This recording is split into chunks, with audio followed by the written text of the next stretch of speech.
चलिए आज आपको सीरीज कॉम्बिनेशन सिखाते हैं। सीरीज कॉम्बिनेशन कुछ ऐसा दिखता है, जब ऐसा दिखता है तो आप पहचान लेते, अगर ऐसा ना दिखे तो कैसे पहचानना है। आपको सीरीज कॉम्बिनेशन पढ़ते वक्त सिंपली एक चीज का ध्यान रखना है। देखो ध्यान से, ये बैटरी है, बैटरी से करंट निकलता है, ठीक है।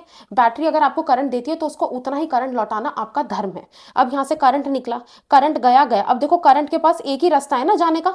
अब जब यहाँ जाता तो भी एक ही रास्ता है ना, ऐसा नहीं है ना इसके पास मल्टीपल रास्ते हैं कि मैं इधर चला जाऊं, इधर चला जाऊं, इधर चला जाऊं। तो जब इसके पास एक ही रास्ता है तो हम कहेंगे ये सीरीज के अंदर, अब इसके अंदर सेम करंट फ्लो करेगा। इमेजिन करो कि आप यहाँ पे ऐसे अपनी स्कूटी लेके जा रहे हो, ठीक है, और अब आपके पास सिर्फ एक ही मोड़ है, ऐसे गए और सीधा एक ही मोड़ आ रहा है, तो आप इसको सीरीज कॉम्बिनेशन मानेंगे। फिर करंट सीधा सीधा चलता गया, सीधा सीधा चलता चलता बैटरी के पास वापस आ जाएगा। तो ये सीरीज कॉम्बिनेशन है। अब सीरीज है, पैरेलल है, हमेशा दो चीजों का ध्यान रखना है, सीपी नॉट प्लेस नहीं, करंट और पोटेंशियल का ध्यान रखना है। अगर करंट सेम है तो उसमें पोटेंशियल क्या होगा, डिफरेंट होगा।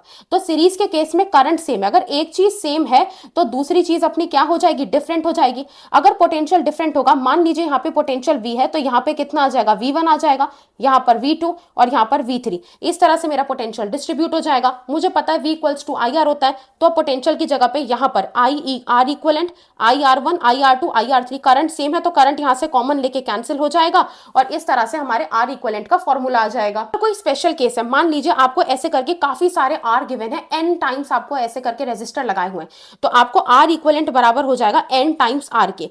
n टाइम्स एक में तो देखिए R n टाइम्स होता है, एक में R डिवाइड होता है n से। ये कैसे याद रखे किस में कौन सा है भाई, सीरीज में जो फॉर्मूला है ना वो कह रहा है कि मैं बढ़ रहा हूं। अगर आप पैरेलल का देखते तो पैरेलल का फॉर्मूला कुछ 1 अपॉन करके आता है, तो ये वहां पे पैरेलल के अंदर वैल्यू कम हो रही होती है, कम हो रही होती है तो आप उसे R बाई n लिखते हैं। डिवाइड करना मतलब कम होना, यहाँ पर तो वैल्यू बढ़ रही है ना, तो आप n को मल्टीप्लाई करिए तो R इक्वलेंट कितना हो जाएगा, n R हो जाएगा।